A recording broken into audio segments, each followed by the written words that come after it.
Enjoy. Now, this year's Africa Day will be celebrated under the dark cloud of COVID-19. The day is an annual event celebrated on the 25th of May. The continent uses the day to unite in dealing with different challenges facing it, such as the economy, various pandemics, poverty, among other matters.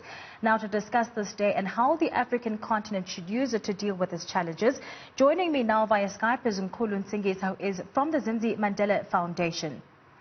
Mr. Nsingiza, thank you so much for your time and for joining us. Good afternoon to you. Perhaps then let's start off with a little bit of a history lesson over here and why we celebrate Africa Day on a yearly basis.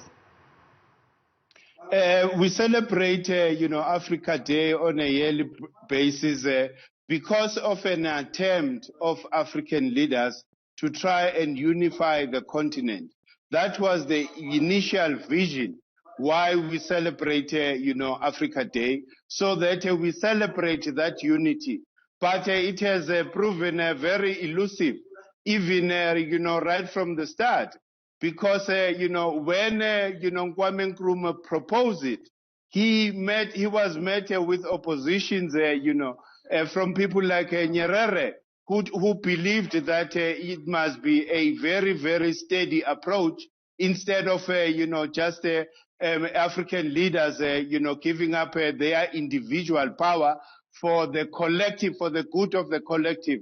So it's still very elusive because even today, we talk about Africa, Day, which is supposed to represent unity of African people, but it's still difficult for us to see African leaders to give up power, for the good of a collective.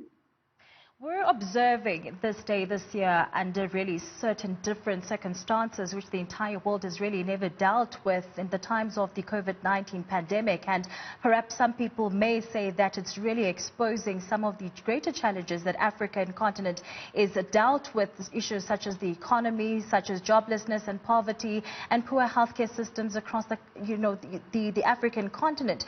Perhaps then in your take, the role which has been shown by our leaders during this time specifically, your take on that?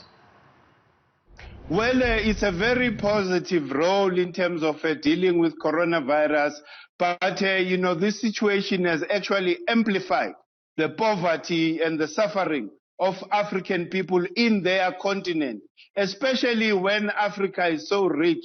There's no justification for our leaders to put us, in this condition. There are, various ways that they should be, embarking on and making sure that as we emerge as African people, we emerge differently. The question of unity is very important. It can even start here, in South Africa, the unity of African people, if that can happen, because that is what, politics have done on the continent, because politics is divisive by nature. And when we are busy concentrating too much on, politics, we remain divided because everybody is working, to actually preserve their self-interest, self-preservation. It's the order of the day of the continent. There isn't a vision whereby, our leaders are prepared to give up power for the good of a collective.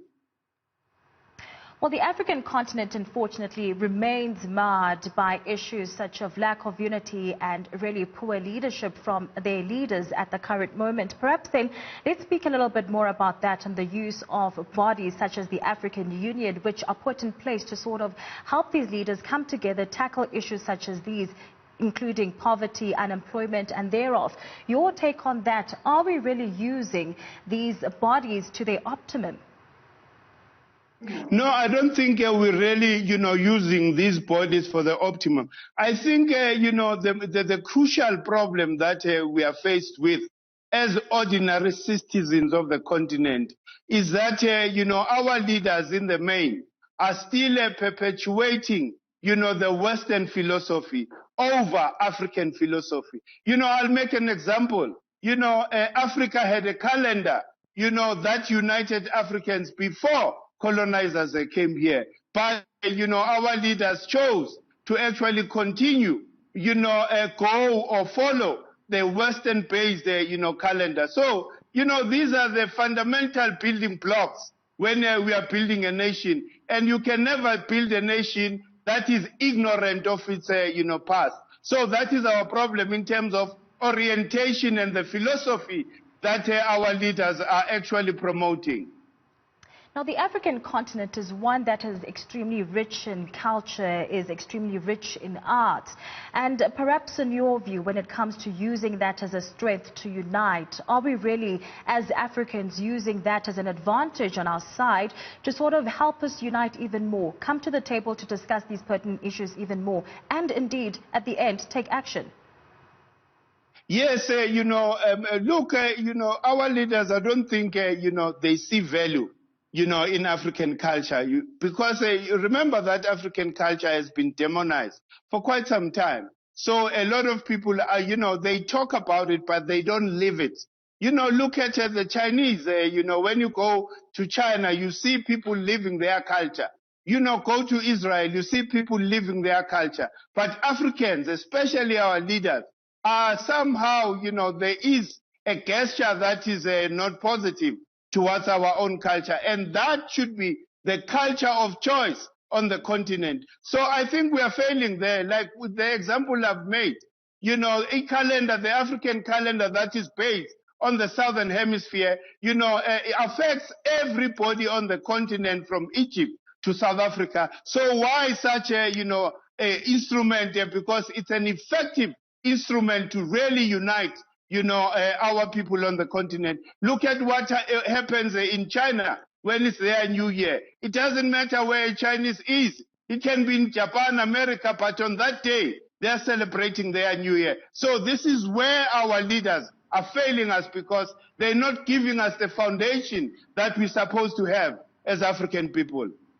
All right, Mr. Nsingiza, thank you so much for your time and for speaking with us this afternoon from the Zinzi Mandela Foundation. That was